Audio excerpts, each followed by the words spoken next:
Merci, monsieur le maire.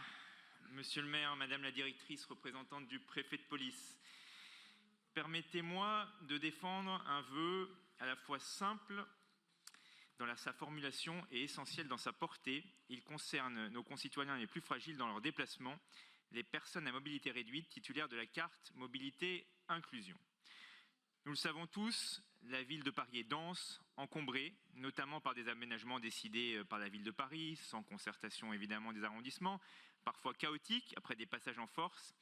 Et donc c'est un véritable défi pour ceux qui se déplacent, qui sont contraints par un handicap physique. Monter dans un véhicule, stationner à proximité d'un lieu de soins, de culture ou d'administration, circuler en sécurité sur les grands axes, tout cela relève pour eux d'un parcours du combattant. De plus, l'accessibilité des transports en commun à Paris demeure aujourd'hui largement insuffisante et malgré des progrès ponctuels, seules quelques stations de métro sont équipées d'ascenseurs et la grande majorité du réseau reste inadaptée.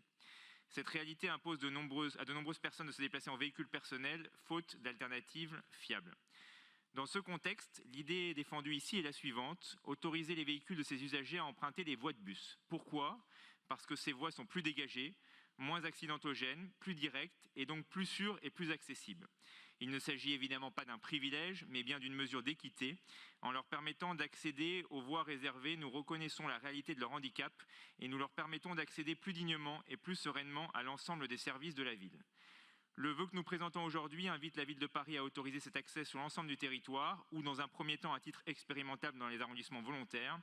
Il propose également des mesures concrètes et indispensables à la réussite de cette politique, une signalisation claire et explicite à l'entrée des voies de bus pour éviter toute ambiguïté, une phase d'évaluation afin de mesurer l'impact de cette mesure sur la circulation et sur la sécurité, et enfin, une campagne de communication pour que cette avancée soit connue, comprise et acceptée.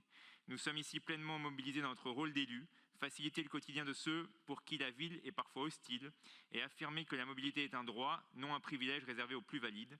Et ce que nous défendons ici, ce n'est pas seulement une dérogation au code de la route, c'est un principe d'égalité dans l'aménagement de l'espace public. Je vous remercie.